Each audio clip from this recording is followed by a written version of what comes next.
14 de julio, fiesta nacional francesa. Los franceses celebran este día de verano una de sus fechas más emblemáticas, la toma de la Bastilla, el aldabonazo de la Revolución Francesa. Unos acontecimientos que, bajo el lema de libertad, igualdad y fraternidad, van a enterrar las estructuras del Estado feudal y sentar las bases del Estado moderno. Y no solo en Francia, sino en toda Europa. Una nueva clase social hace su irrupción de forma explosiva en la escena política, la burguesía urbana. Muchos ven en la Revolución Francesa solo el imperio del terror, simbolizado en la guillotina, que por desgracia tiraba por tierra no solo las viejas ideas, sino también las cabezas de los que las defendían. Y de paso también las de algún que otro revolucionario. Pero a la Revolución Francesa también le debemos la Declaración de los Derechos del Hombre y del Ciudadano. Desde entonces ya nada será igual en el viejo continente. Pero los cambios radicales no se van a producir solo en la esfera política. Será, si caben, más profundos en el ámbito social, filosófico e incluso científico. La Revolución Francesa va a dar el impulso definitivo a la ciencia moderna. En 1791, la Asamblea Nacional Francesa define lo que con los años se convertirá en la medida de longitud indiscutible, el metro. Una unidad basada en una medida de carácter universal, la 10.000.000ª parte del cuadrante del meridiano terrestre. Pero, ¿cómo se mide un meridiano? No es tan simple como extender una cinta métrica desde el polo hasta el ecuador. La tarea llevó más de 6 años. Para hacer la medición se buscaron 2 puntos del mismo meridiano, situados al nivel del mar, al norte y al sur del paralelo 45. Los puntos elegidos fueron la torre de la Catedral de Dunkerque y el mástil del Castillo de Montjuïc en Barcelona. Y las medidas se realizaron triangulando el terreno y realizando medidas precisas de un lado de cada triángulo y de sus ángulos, y aplicando algo tan conocido como la trigonometría plana. El sueño de cualquier topógrafo. El 10 de diciembre de 1799 se promulgará una ley estableciendo el nuevo sistema universal de medida, el sistema métrico decimal, un sistema basado en los múltiplos de 10. Hasta la medida del tiempo se intentó someter a este sistema, dividiendo el día en 10 partes y cada parte a su vez en otras 10, y así sucesivamente. Ante la poca aceptación por la ciudadanía, Napoleón anuló el decreto en 1805. Los babilonios y los relojeros podían dormir tranquilos. En España, el sistema se adoptará con medio siglo de retraso, mediante la Ley de Pesas y Medidas de Isabel II. Artículo primero. En todos los dominios españoles habrá un solo sistema de pesas y medidas. Artículo segundo. La unidad fundamental de este sistema será igual en longitud a la 10.000.000ª parte del arco de meridiano que va del polo norte al ecuador, y se llamará metro. Pero con ser importante, no es esta la mayor aportación científica de Francia a la ciencia en el siglo XVIII, el siglo de las luces. A lo largo del siglo, una larga fermentación intelectual va a preparar la revolución. Los salones ilustrados van a ser el horno de esta fermentación, y una publicación va a representar la nueva manera de ver la realidad, la enciclopedia. Lo que en un principio iba a ser una simple traducción de la enciclopedia del inglés Chambers va a convertirse en manos de Diderot en la recopilación de todos los conocimientos contemporáneos, en una obra de progreso que recogerá todas las artes mecánicas. El encargado de la parte científica será D'Alembert, el matemático francés más brillante de la época. Su objetivo, acabar con los prejuicios y hacer triunfar la razón. Las ideas políticas, filosóficas, científicas y sociales de la enciclopedia van a constituir el sustrato teórico de la revolución 40 años más tarde. Diderot, Voltaire, Rousseau, Buffon, D'Alembert, todos van a dejar su huella en la más fastuosa obra del siglo. Jean-Baptiste Legrand, más conocido como D'Alembert, era hijo de un aristócrata y de un general. Fue abandonado a las puertas de una iglesia y recogido por unos vidrieros a los que siempre consideró como sus verdaderos padres. Gracias a una herencia de su padre natural, recibió una educación esmerada y a los 24 años ingresó en la Academia de Ciencias de París, siendo nombrado secretario perpetuo de la misma 12 años más tarde. Trabajó en todas las ramas de las matemáticas, desde el análisis a la teoría de números, pasando por el cálculo de probabilidades, con aportaciones notables eclipsadas por el talento deslumbrante de Euler, del que fue amigo y admirador. Si no hubiese existido Euler, D'Alembert sería sin duda el matemático más notable del siglo. Fue un defensor a ultranza de la racionalidad y la aplicación de las matemáticas para resolver problemas sociales. De hecho, a él le debemos el concepto de esperanza de vida, ya que realizó estudios sobre el tema con la población de París. Gracias a él, sabemos que la vida media de un ciudadano de París a mitad del siglo XVIII era de 26 años, y que la vida probable de un recién nacido de esta ciudad no llegaba a los 8 años, es decir, más del 50% moría antes de esa edad. Decididamente, tenía motivos para preocuparse por la aplicación de la ciencia para el progreso de la humanidad. Con él, la estadística y la probabilidad hacen su irrupción en la historia para abordar problemas sociales y políticos. Pero si D'Alembert se quedó a las puertas de la Revolución, murió en 1783, una pléyade de notables matemáticos como nunca antes habían convivido en Francia va a vivir de forma intensa estos acontecimientos. Joseph-Louis Lagrange estaba condenado a seguir la carrera militar de su padre. Por fortuna para las matemáticas, los negocios ruinosos de este le obligaron a ayudar al mantenimiento de la familia. A los 16 años ya daba clases de matemáticas en la Escuela de Artillería de Turín. A los 19 era nombrado profesor titular de la misma. Este va a ser un rasgo común a muchos de estos matemáticos.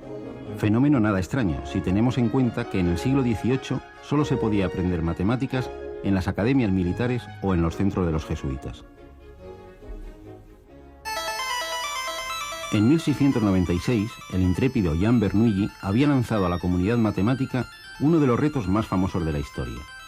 Tiene que ver con los monopatines tan de moda entre los jóvenes. En el diseño de las pistas para exhibiciones, Bernoulli y Lagrange hubiesen disfrutado. Sí, el problema de Bernoulli hubiese permitido construir la mejor pista, aquella en la que para llegar desde el borde a un punto inferior se invirtiera el menor tiempo posible. La sección ideal se ajustará a una curva, que Jean Bernoulli llamó braquistócrona, la de menor tiempo. Para rematar su relación con el deporte urbano, esa curva resultó ser un arco de otra curva muy popular, la cicloide, la curva que describe al rodar una válvula de una bicicleta. Retomando este viejo problema, Lagrange va a adquirir una notable popularidad en toda Europa y de paso va a crear un nuevo campo dentro de las matemáticas, el cálculo de variaciones. La Luna siempre nos presenta la misma cara, su cara visible. Pero no siempre que vemos la luna llena, vemos la misma porción de esa cara. Nuestro satélite tiene un ligero movimiento de bamboleo, que nos permite echar un vistazo a algunas regiones de su cara oculta. Ese bamboleo se llama libración lunar. Lagrange, con solo 28 años, gana el premio de la Academia de Ciencias de París con un trabajo explicando la libración de la luna. 2 años más tarde, sustituirá al gran Euler en la Academia de Ciencias de Berlín. A pesar de su carácter pacífico y su gusto por la vida tranquila y sin sobresaltos, la revolución le va a arrastrar consigo. Fue uno de los miembros de la comisión que creó el nuevo sistema de pesas y medidas, el sistema métrico. Pero también participó en la reforma de la enseñanza, siendo el padre de los modernos libros de texto de matemáticas, al incorporarse como profesor en la École Normale, creada por la Revolución. Si en plena vorágine revolucionaria Lagrange llegó a ser nombrado presidente de la sección de ciencias del Instituto de Francia, creado en 1793, en la etapa napoleónica recibió todos los honores posibles. Fue senador, le otorgaron la Legión de Honor y fue nombrado conde del Imperio y sepultado en el Panteón de París. Honor que comparte con otros matemáticos como Gaspard Monge, el padre de la geometría descriptiva y el creador de la institución más prestigiosa que la Revolución legó a Francia, la Escuela Politécnica. Como Lagrange, Monge comenzó su carrera como profesor de matemáticas en la Academia de Ingenieros Militares de Messières, institución en la que su origen humilde le impidió ingresar como alumno. Por suerte para las matemáticas, allí enseñó durante más de 20 años. Su activa implicación en los movimientos revolucionarios le lleva a ser nombrado ministro de Marina, el día siguiente a la caída de Luis XVI. Fue un ministro breve, no duró en el cargo más que 8 meses. Más importante es su contribución a la creación de la Escuela Politécnica, en la que define su programa y prevé que los alumnos, además de las lecciones magistrales, efectúen trabajos dirigidos y hagan experiencias de laboratorio, como hoy, pero hace 200 años. La situación cada vez más inestable en París le hizo viajar a Italia, donde conoció a Napoleón y participó con él en la expedición a Egipto. La amistad entre ambos duraría hasta el final de sus días. Napoleón, al igual que a Lagrange, le nombró senador, le otorgó la Legión de Honor y el título de conde del Imperio, títulos de los que fue desposeído tras la restauración borbónica. Hoy, gracias a los ordenadores, nos resulta familiar ver un cuerpo sólido proyectado en 2 planos perpendiculares.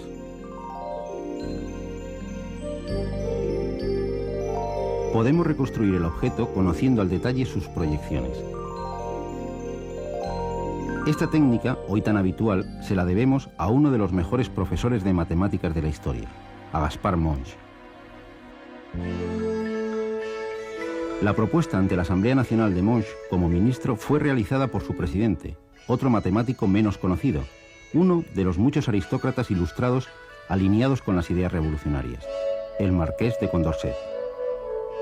Condorcet es el más claro predecesor de la aplicación del análisis de probabilidades a la toma de decisiones, que con tanto éxito se aplica hoy en la economía y hasta en la política. El hombre que siempre había defendido extender el imperio de la razón y las herramientas matemáticas a los asuntos sociales, moría, no sabemos si asesinado, suicidado o de muerte natural, en una prisión parisina.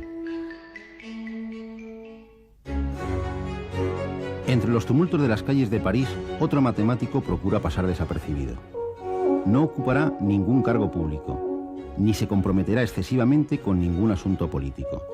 Sin embargo, en 1794, el año del terror, cuando las cabezas de muchos conciudadanos están en serio peligro, Adrien-Marie Legendre va a publicar uno de los libros de matemáticas más leído a lo largo de los próximos 100 años, sus elementos de geometría.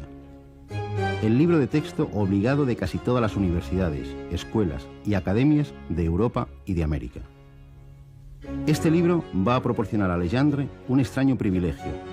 Va a ser el primer matemático de la historia, y casi el único, que se va a hacer millonario escribiendo libros de matemáticas.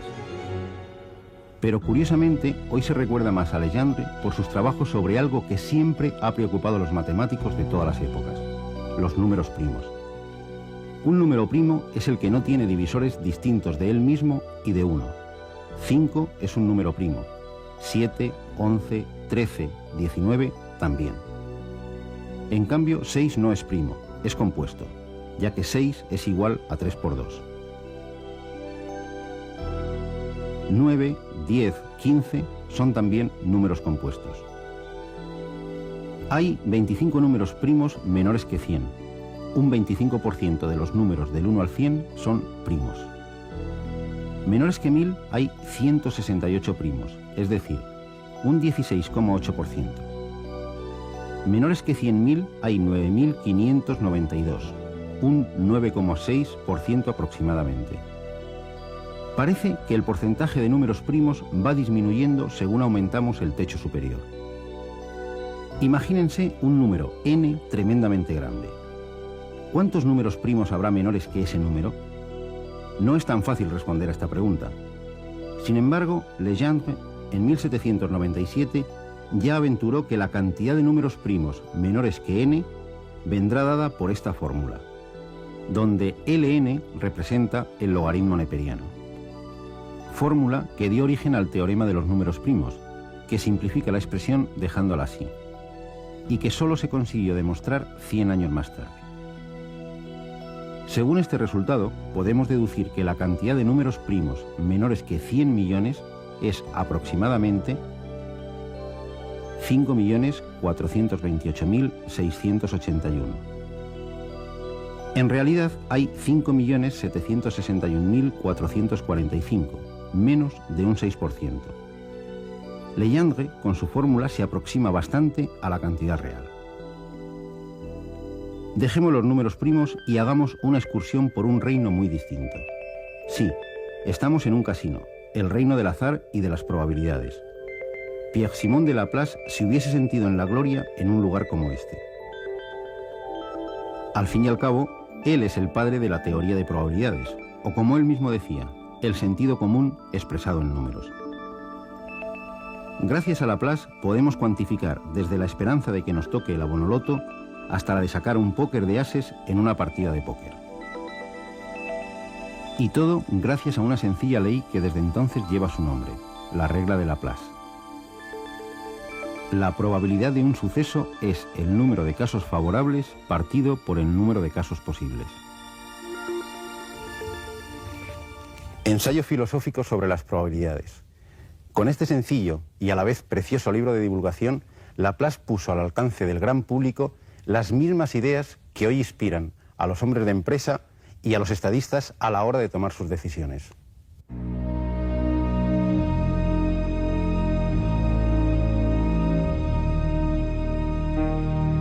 El movimiento aparentemente errático de los planetas en el cielo nocturno había llamado la atención de los hombres de ciencia desde la más remota antigüedad.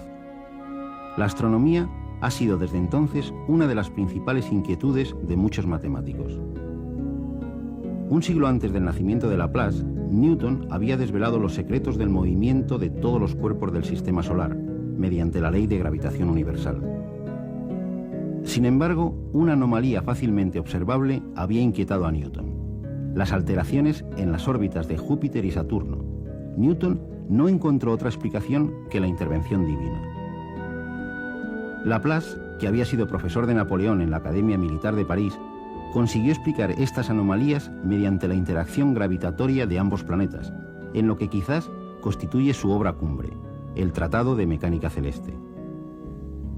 Por eso, cuando el emperador, que no era tan inculto como nos han hecho creer, le comentó que Dios no aparecía en su explicación del sistema del mundo, Laplace le contestó que era una hipótesis que no había necesitado. La hipótesis más aceptada en la actualidad acerca de la formación del sistema solar a partir de una nebulosa, cuyo núcleo dio origen al Sol, también se la debemos a Laplace. Al rotar y enfriarse la nebulosa, algunos fragmentos fueron desprendiéndose y comenzaron a rotar sobre sí mismos, y a su vez alrededor del Sol. Sobre uno de esos fragmentos vivimos hoy. Si sus aportaciones científicas le colocan en la cima del pensamiento de la época, su trayectoria política, en cambio, le convierte en uno de los primeros ejemplos poco recomendables del cambio de chaqueta. Algunos hoy dirían que fue un político pragmático. El caso es que, gracias a su amistad con Napoleón, llegó a ser ministro durante el Imperio, aunque duró poco, menos de un año. Tras Waterloo y la restauración de la monarquía, Laplace ofreció sus servicios al rey Luis XVIII, que acabaría nombrándole par de Francia. En un sentido o en otro, como hemos podido comprobar, los matemáticos no eran ajenos a los acontecimientos políticos. No se limitaban a mirar tras los cristales lo que sucedía en la calle, más bien al contrario.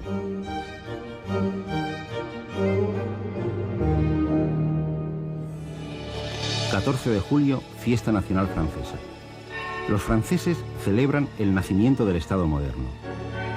El resto del mundo debería celebrar con ellos algo quizá más importante, uno de los momentos más brillantes de la ciencia moderna.